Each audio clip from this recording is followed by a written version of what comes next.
সন্তানকে ভুলেও তিনটি কথা বলবেন না, কঠিন বিপদে পড়বেন আপনি। আমরা সন্তানদের সাথে যখন চলাফেরা, ওঠা বসা, একই জায়গায় যখন আমরা বিভিন্ন আড্ডা দিতে যাই, তখনও এই কথাগুলো ভুলে, নিজের ভুলেও কখনো এই কথাগুলো যেন আপনার মুখ দিয়ে শব্দ চয়ন না হয়। আপনি খুব খেয়াল করবেন।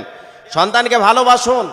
আপনার সন্তান আপনার কলিজার টুকরা, আপনি ভালোবাসতে পারেন, কিন্তু আমি যে তিনটি কথা বলবো, এই কথাগুলো কখনোই আপনি সন্তানদের সাথে শেয়ার করতে পারবেন না। যদি করেন, আপনার মতো বিপদ, আপনার মতো মুসিবতের ভিতরে আর কেউ পড়বে না। খুব খেয়াল করুন।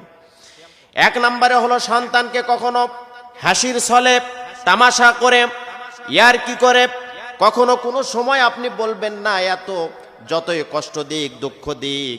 এরপরে অনেক মা বাবা কিন্তু বলে ফেলে, এত ছেলে মেয়ে মরে কিন্তু তোর মরণ হয় না কেন? এতগুলো মানুষ মরে, এত মানুষ মারা যায়, তোর মৌত হয় না, আল্লাহ কি তোরে দেখে না? কারণ হচ্ছে মায়ের মুখ এমন একটি মুখ, যেই শব্দটা যদি পক্ষে বলে তাহলে সেই দোয়াটা আরশে আজিমে নক করে। বাবা এমন একটা মুখ সন্তানদের জন্য, যদি কোনো কথা মুখ দিয়ে বলে সরাসরি আরশে আজিমে নক করে। সেটা নেগেটিভ এবং পজিটিভ যেটাই হোক না কেন, সেটাই কিন্তু তার প্রভাব ওই সন্তানের উপর পড়বে। আপনাকে গালি দিয়েছে, বুঝে নাই বা বুঝে আপনি যদি তাকে অন্যভাবে বোঝান, তাহলে হয়তো সেটা সে বুঝতে পারবে। যদি আপনি কখনো বলেন যে এত মানুষ মারা যায়, তোর মরণ হয় না কেন? আল্লাহ তোরে দেখে না? আজরাইল তোরে দেখে না?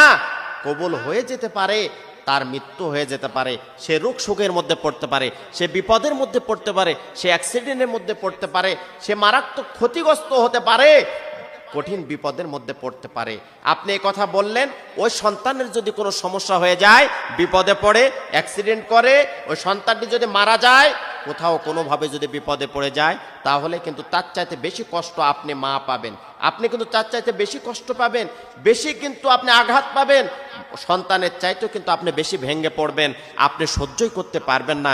আপনি তখন আফসোস করবেন যে আমি হাসতে হাসতে এই কথা বললাম, আমি খেলতামাশা করে এই কথা বললাম, এমনিতে এই কথা মুখ দিয়ে উচ্চারণ করলাম, এটি কি সরাসরি কবুল হয়ে গেল? আপনি কিন্তু একটা বিপদে পড়ে হাজারো আফসোস করেও এখান থেকে ফিরে আসতে পারবেন না। অনেক ঘটনা এরকম ঘটে গেছে যে সন্তানকে বলেছে যে এত মানুষ মরে, তুই মরতে পারিস না। সন্তানটা সুসাইড করেছে, গলায় রশি দিয়ে মারা গেছে, বিষ খেয়ে মারা গেছে। এরপরে অনেক বিভিন্নভাবে লাভ ঝাপ দিয়ে ছাদ থেকে পড়ে মারা গেছে। দেখা গেল যে সন্তান মারা যাওয়ার পরে মাও মারা গেছে, বাবা মারা গেছে। কিন্তু এই কষ্টের কথাগুলো আপনি নিজের ভিতরে রেখে সন্তানকে বোঝান। আপনার সন্তানকে যদি বোঝাতে পারেন, তাহলে উভয় পরিবারই কিন্তু শান্তিতে থাকতে পারবেন।